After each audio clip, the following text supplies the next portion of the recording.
তুমি কেন ফজরের নামাজ একটা বছর কোনোদিন ফজরের নামাজ পড়তে পারলা না? যুবক, তোমাদের মধ্যে যারা ফজরের নামাজ পড়ো না, তোমার মতো অসভ্য, তোমার মতো নির্লজ্জ, বেহায়া, তুমি খোদার জমিনে হাঁটো কেমনে? তুমি মাটির তলে হাঁটতে পারো না? তোমার মতো অসভ্য আর কোনো মানুষ হয়নি। বেহায়া কোথাকার। আল্লাহ রাসূল সাল্লাল্লাহু আলাইহি সাল্লাম বলেন, তাহাজ্জুদ নামাজ হাদিসে আছে, নবীজির জামানায় একবার সাহাবীরা বললেন একজন মুসলমানের ব্যাপারে, ইয়া রাসূলুল্লাহ, এই লোক সারা রাত ঘুমায় থাকে ফজর পর্যন্ত, কোনোদিন তাহাজ্জুদ পড়ে না। তাহাজ্জুদ মানে ফজর না, ফজরের আগের নামাজ। কথা বোঝেন নাই আপনারা?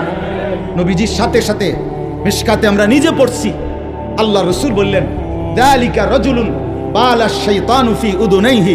নবী বলেন, তাহাজ্জুদ পড়ে না কখনোই, তাহলে তো এটা এমন একটা লোক যার দুই কানে শয়তান পেশাব করে দিছে। আছে কিনা হুজুর? শয়তান মুত্তা দিছে তার কানে। তাহলে যেই যুবক, যেই মুসলমান ছেলে মেয়ে নারী পুরুষ একটা বছর 6টা মাস কোনোদিন ফজরের নামাজ পড়ে না, নবীজির সামনে যদি এই ডাকাতের কথা বলতো তো কি বলতো?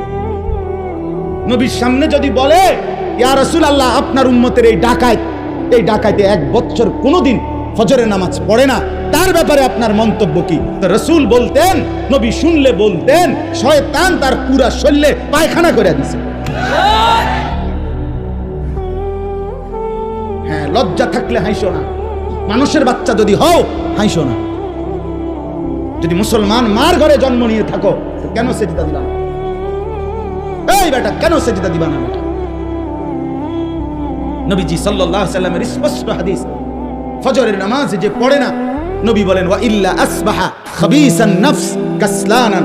নবীজি বলেন যে ফজরের নামাজ পড়ে না, শুনতেছেন সবাই? ওই শুনতেছেন আপনারা? রাসূল বলছে যে ফজরের নামাজ পড়ে না, সে খবিস, খবিস, খবিস, এটা খবিস বেটা, খবিস, এটা খাবিসান নফস কাসলানান, এটা অলস, অকর্মণ্য, অপদার্থ। কোনো পদার্থ ফেলাস কি? কামলা। এজন্য দয়া করে জিন্দেগির কদর করেন, বলেন ইনশাআল্লাহ।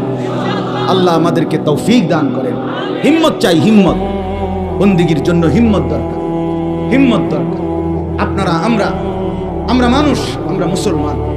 আজকে বাপ আমরা আগাইতে পারছি না আমাদের খামখেয়ালির কারণে। আজকে সারা পৃথিবী আমাদেরকে বিদ্রুপ করে, মুসলমানের বিরুদ্ধে ষড়যন্ত্র করে, মুসলমানের উপরে জুলুম অত্যাচার করে, মুসলমানের যুবককে নিয়ে আপনার মস্কারি খেলে, তামাশা করে, একবার দুষ্টামি কইরা এটা যেন পাগলের মতো বানায় ফেলছে।